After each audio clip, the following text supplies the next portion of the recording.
Ladies and gentlemen, welcome back to another episode of Let's Talk 20s. We are back. You might be thinking, Tanner, there's normally three of you. Where is the third person? Unfortunately, GT had a prior engagement with his job. He is coaching that baseball, and he has a tournament going on right now. Hopefully, GT's team is kicking ass, and we miss you, buddy. But Connor and I still wanted to pump out some content for you guys, so Connor and I are going to sit back, record, have some chill dialogue, and doing that yet another topic. But before we get into that topic and what it is for this week, Connor, I just want to ask how you're doing. I know we have some big news. Do you want to talk about now or get into the episode? Sure, I'll get into it briefly. Tanner, I hope you're doing well. I finally had my audition. I've been preparing for this fucking thing for 6 months, and I am relieved that it's over. I'm happy with how it went, and I'm also angry. Those are the three emotions that I feel most of all. I'm relieved because, I don't have this pressure, and, I accomplished my goal, and I don't have to, work towards it constantly like I was doing every day. Now I can have a little bit more fun with my instrument without, that stress of trying to make it. I'm happy because it did go well. I went in, and I played a couple of songs, and they said that, as a bass rhythm player, your timing needs to be really good. And they said my sense of groove and timing was excellent. They said I sounded really good, really strong. They were impressed that I was self-taught, that I could read music and stuff like that. They actually gave me, for jazz, improvisational stuff, what they'll usually do, whoever's musical, you'll know what I'm talking about, Tanner, you'll know. They give you chords that you have to follow, and then it'll be for a certain amount of measures. And a lot of the times you'll just play the chords. It'll be one chord for 2 measures, and then another chord for 1, and then another chord for 1, and then it'll go back to the original chord, and that's just kind of a lot of jazz standard stuff. And then you kind of just riff over it, right? So they were asking me to do a walking bass line over some chords, basically.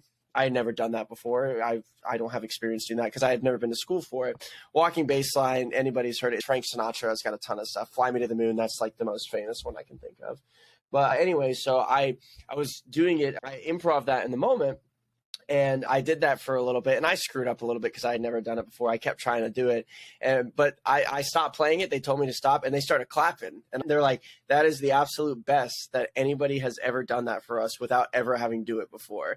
I was Get the no. fuck out of here, dog. No, yeah, they were like, we've never been able to explain that to somebody and then do exactly what we wanted to do in the moment. That's never happened before. That made me feel good. I don't know if I got in until about in the next 3 weeks. I'll know. So I don't know if I got in, but that comment alone made me feel like, okay, I would be pretty upset if they said that and then I didn't get in. So I'm not even trying to be cocky. I have a feeling that I got in just based on those comments alone. But I'm also angry because half of the stuff that I prepared, I didn't even play any of it. I've been preparing all this crap, and I prepared 3 songs, a bunch of scales, a sight reading, and then this other improvisational thing. I played 2 of the songs that I prepared. That was it. I was so angry. I was like, are you fucking kidding me?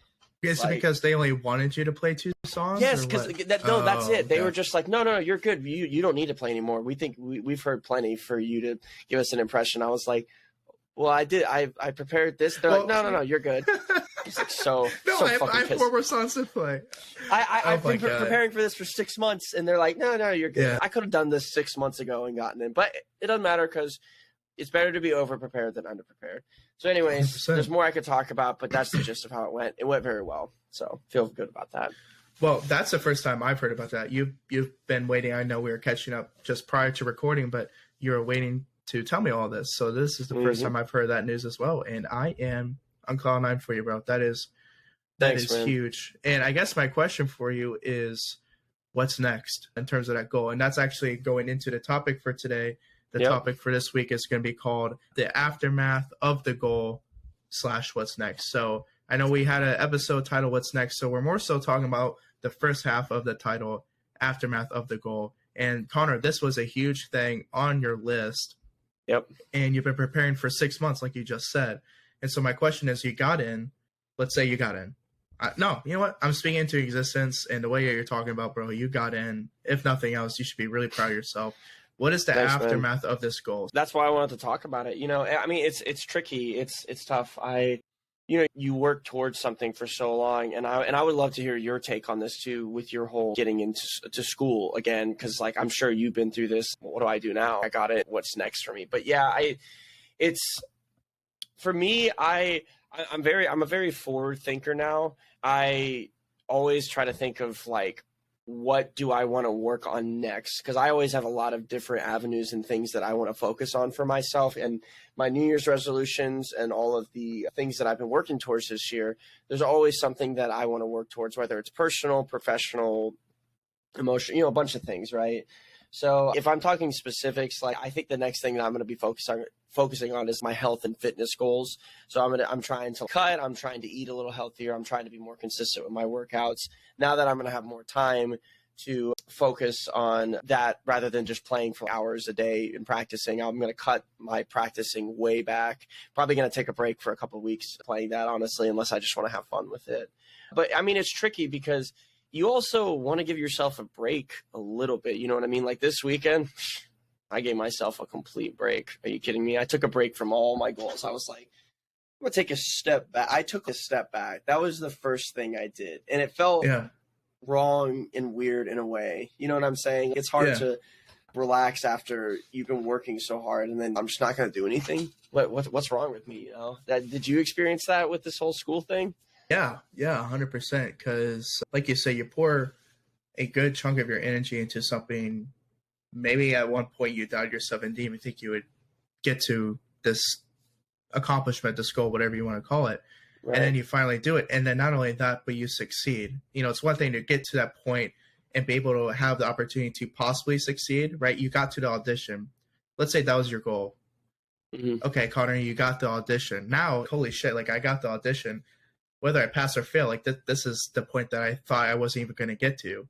So then you surpass that, and then you get into this jazz band, or I didn't even think I would have an opportunity for an interview for grad school. And then I got several interviews, and then I got accepted into a school. So it was like, I was so thankful to even just get an interview, to think that someone was interested in me, because there was a moment along this journey of grad school where I thought no one was going to accept me, or no one was even going to give me an opportunity for an interview. So So then once I got in grad school, dude, took a step back 100%. Right. 100%. Because you have to, something we talked about before is celebrate the wins, celebrate the small victories. And well, these aren't small victories, but the point is that you got to celebrate those wins and give yourself a pat on the back, and not necessarily constantly work, because it's going to be an endless cycle of you trying to fulfill yourself. And because there is always something to work on. That's the beauty of who we are as humans, you know? Yep.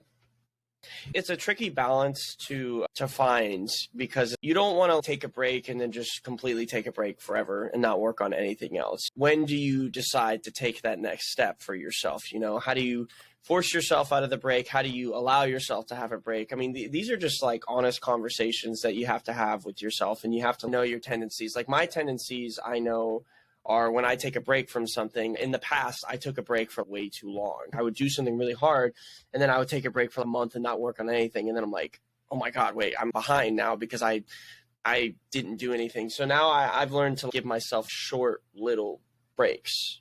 And then I'll maybe work on a new goal, or work on planning out a new goal for a couple of days.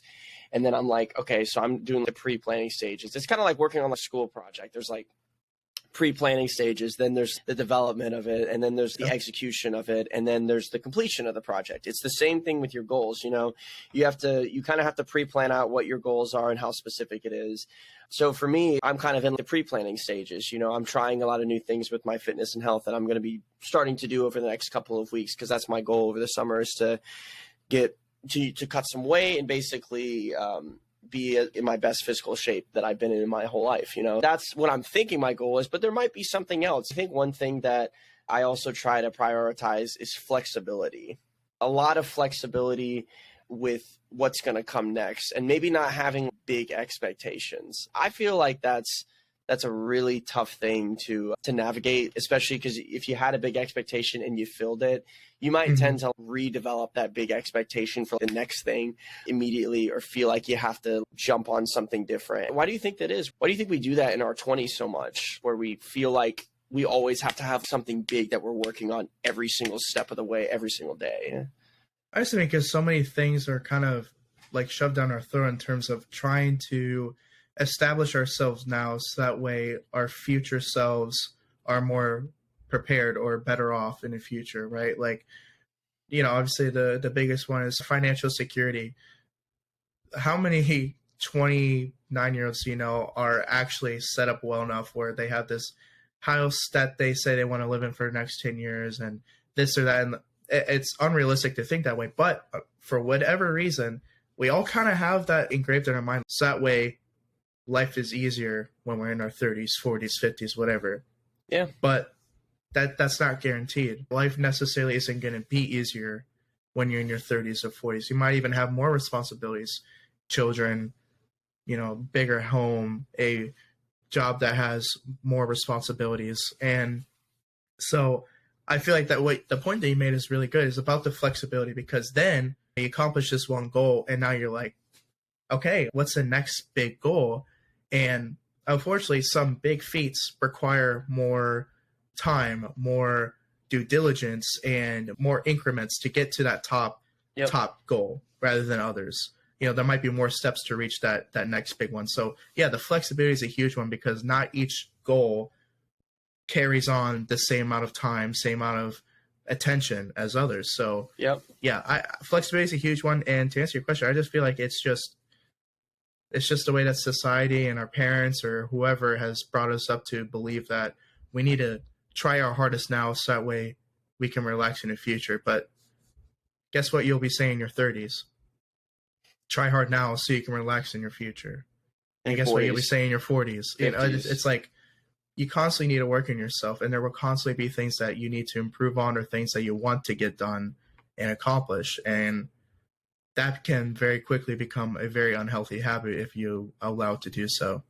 It kind of leads, I mean, we've talked about workaholic syndrome. Like, I think that's probably what it leads to. And that probably develops from the friend group that you're around, or whatever, even whatever industry you work in, or what your family, especially, like, I feel like as a man, you know, what my father considers like hard work, for example. I feel like that kind of value was instilled in me to where I always had to be working, and I couldn't really settle that often, because if I was settling, then I was being lazy, and if I was taking a step back, I wasn't working hard enough. And, you know, no flack against my father or anything, it's not that. It's, you know, it's kind of a generational thing that I think that kind of view of hard work is shifting a little bit now. I feel like this whole idea that people have to work 40 to 50 hours a week just to be happy and stuff like that, people are finding that, hey, if you can work less and you can make as much money, why not do that and prioritize stuff outside of your work? Unless your job really makes you happy, oh, then maybe you want to work more, for example. Maybe that is your whole life. There's more flexibility with different definitions of hard work, and there's more flexibility with different definitions of what your goal standards are. To answer my own question, I think the biggest thing that does it, and we've talked about this before, is definitely school. Because if you think about every grade that you're in, there's a different goal for every single grade for something big that you got to learn. You know, like when you're in elementary school, I don't even remember exactly what it was. Kindergarten, it's like your basic math and reading skills. First grade, it's spelling. Second grade, it's multiplication. You know what I'm saying? It's like we regurgitate that layer of learning, especially in the United States. That's how we're taught success. Oh, wow, I learned this concept in this grade. You know, like, I got it. I did so well with that. And then when standardized testing comes into play too, that just makes it a whole level worse, because that's your measure of success, you know. And then, got to get started on it again and got to do the small goals again, you know. And I think that's where I think it comes from, is school. And it reminds me of one of the biggest difficulties after you finish your goal is, you kind of brought it up, and I wonder if it's the same for you. Like, the whole, you finish a big goal and everything feels good, and when you get started on another one, you forget that there's all the small goals and small steps you had to take to make the big goal happen. So everything feels so much slower at the beginning of a new goal. Because, like I said, it's pre-planning and it's organization. It's taking small steps to lay the groundwork so that you can complete your goal. That is always the hardest part for me. I feel like I'm not doing anything right. And sometimes I've backed off of my goals or backed off of new stuff because it doesn't feel as incremental, because I just accomplished something and now I'm starting slow again. You know, I have my own thoughts on this, but have you dealt with that before? And how can we balance that whenever we're starting new goals, our feelings with that. Yeah, I call that, and I didn't know that this was really a term. And then I actually watched a podcast recently, and they called it invisible progress. And I think that's an excellent term to describe this, where you almost forget the work it takes to get to that thing. And when you feel like you aren't making visible progress or physical progress, the invisible progress is the one where it makes 90% of the people quit, because they don't have any concrete or any visual, things to say, oh, I'm actually succeeding in getting towards this goal. And there's going to be days where you are set back, and there are going to be days where you actually don't make any progress, but you're learning. And that's the hardest part, especially when you're coming from this high of, I accomplished this big goal, I'm ready to take on the world, or I feel really good about myself. And then you start back to square one, and then you feel like you aren't making any progress. Yep.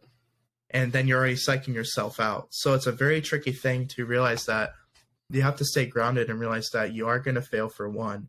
You're not always going to succeed for everything that you try out to do.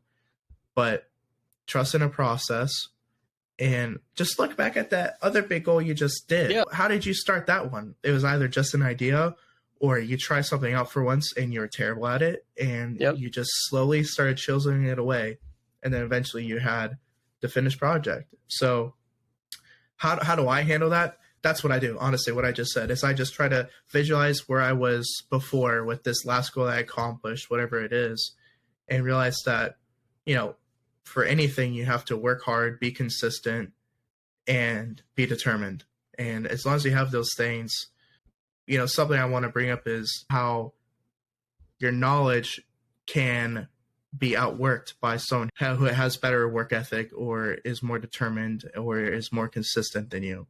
And I just feel like with the aftermath of a goal, that's what really matters at the end of the day. And a lot of people tend to forget that. You just gotta just keep grinding it out and stay grounded, because that's how you don't give up, Yeah, no, you're absolutely right. The dedication and consistent work ethic is always going to be more successful than short burst of intense progress amplified by maybe passion or knowledge of something, for example. It's always the slow and steady wins the race. It kind of reminds me of the cyclical nature of progress and life and what you do. It could just be your daily living in life where, Monday through Friday, this is what I do, adjusting to that. It's like, how do people adjust to the cyclical nature of things? And that's where I think people get bogged down by, because if you think about it, with anything new, with any kind of like new progress that you make, new stuff always feels exciting. It's novel. There's always a feeling of discovery with it. So it always kind of feels like you might maybe care about it more, or you're more interested in it. And then when you're not as interested in it, you kind of get bogged down and you lose interest in it. But when you say dedicated and consistent to yourself, and dedicated and consistent to kind of the small things in every day, and kind of dedicated and consistent to cyclically what occurs in life, I think that's what makes or break it. And that's what makes or break it with a goal setting. That's what makes or breaks it with hard work, because I know that's one thing I've struggled with any kind of my passion projects and stuff. And that's what I used to struggle with in college. I would always operate off of what I immediately felt excited by. But I mean, when I was in school and when I was doing my crappy jobs, I was like never excited about that stuff half the time. You know what I'm saying? There are obviously certain things that you are going to be really inspired and dedicated and excited and passionate about. But sometimes you just don't have that, but you still got to put in the work. Because are you just going to sit aside and do what you don't want to do, but you still have to get it done? You know what I mean? It's like, no, you have to kind of, like you said, you have to stay dedicated and consistent. And so I think it does outweigh knowledge at the end of the day, because you can have all the knowledge in the world about what you're supposed to do. If you're not committed to it and you're not dedicated to what you're supposed to do, and you don't learn how to develop a consistent work ethic, nothing's ever going to come to pass for you. Yeah. Yeah. I think the negativity of self-doubt and really not trusting the process is, I feel like people in their 20s acting like I'm better than everyone else. I'm not. A problem I see with a lot of people in their 20s, and something that I still improve on and trying to improve on, is trying to remain encouraged with this invisible progress. The problem of when can I give up? When should I give up? And I feel like a lot of people give up too soon, especially when they've experienced failure before, and they don't know that if they keep pushing through and maybe put in more effort than they did previously, maybe they can accomplish this goal, or maybe they can accomplish this big project or big something that they're trying to achieve. They just have to keep pushing through and not give up so easily. People in their 20s are used to having like almost too much self-doubt, and as soon as stuff becomes too difficult, they immediately shut down and don't push through that barrier. Because the biggest goals that I've accomplished are the ones that I looked in a mirror and said, I want to quit, I want to give up, and then I don't, and I push through it, and I just keep chugging along, and I get through the light at the end of the tunnel. And I just want to ask you, one, have you experienced that and pushed through and actually accomplished something?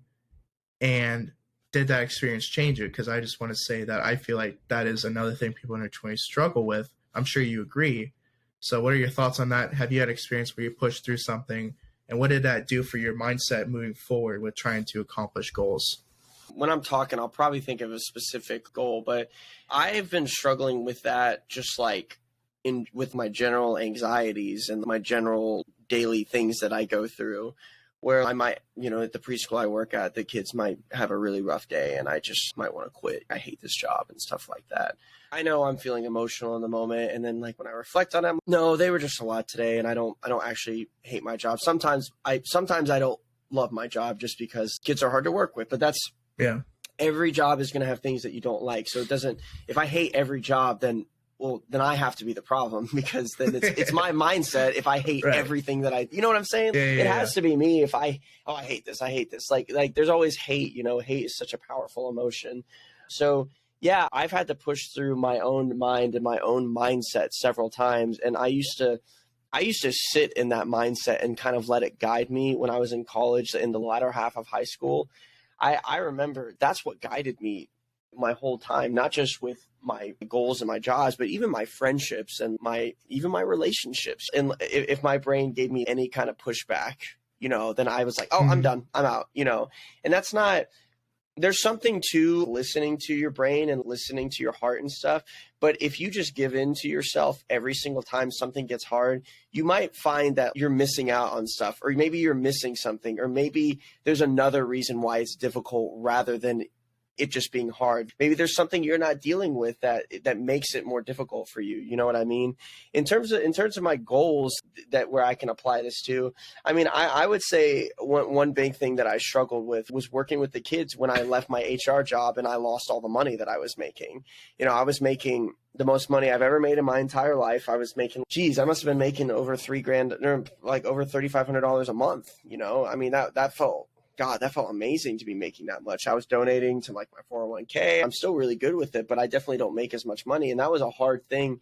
I was like, what the hell am I doing? I'm going to be doing this career where what I was making with HR was basically the max that I'm going to be making in my new career. I can't fucking live on that. But I'm like, I'll find a way. I don't know. I'll just have to figure it out in the moment, because that's what I'm going to have to do. I know that I couldn't live with the unhappiness that I felt. And I knew that there was something more than me just hating my job. I'm always going to hate my job in some aspects, but there's something more to this where I just felt miserable all the time. So I had to listen to myself, and I had to pay attention to the reasons why I kept running into that. Oh, I hate this. I hate this. Why do I always hate this? Is it my mindset? You have to challenge yourself a lot to go, okay, maybe my instinctive reaction is I hate this, but maybe it's just hard, maybe I don't hate it. Maybe it's just hard to deal with. You know what I'm saying? Yeah. So that's my perspective. I know you've had this before too, right? Yes. Yeah. With several different things.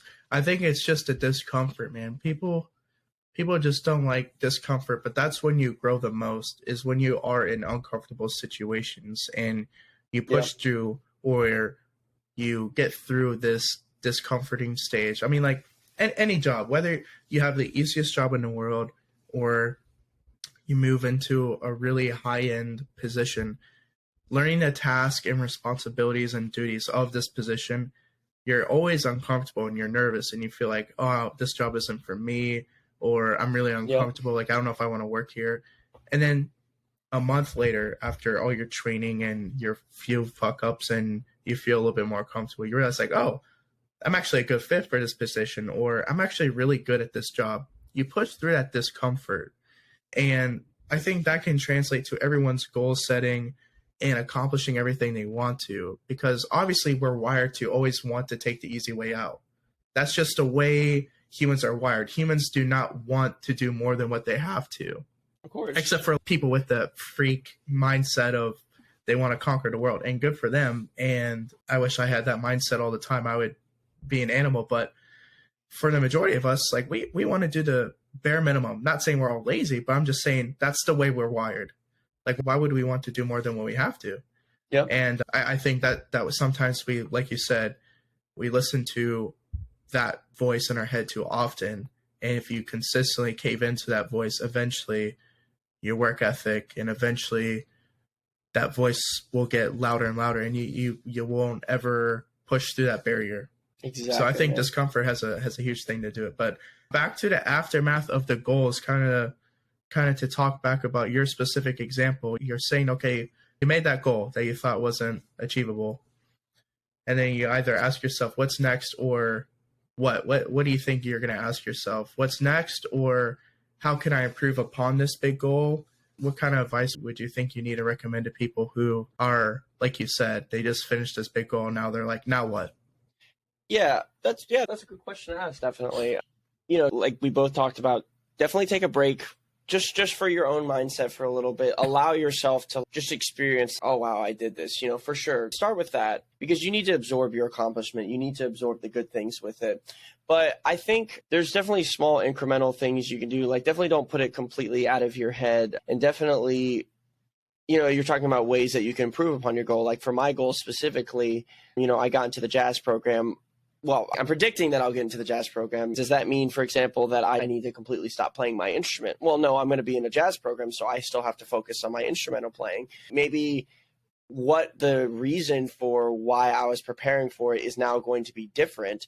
Maybe I can look for a more intrinsic reason. Like, for example, I just have fun playing my instrument. So now I'm going to be playing it more because I'm going to be having fun. And in turn, I will be doing better in this new ensemble that I'm going to be playing in, just because I am going to be playing it more. So I have to find a different reason for motivation for your current goal, so that you don't like lose track of it. Unless it's finite, you can't work on getting into grad school again because you're already in. But what can you do next with your career? What's the next step, right? Sometimes your big goal is just a part of a series of big goals leading to an ultimate goal, right? So then is there something next? If not, is there a different motivation that you can find with your goal? So trying to find what intrinsically motivates you.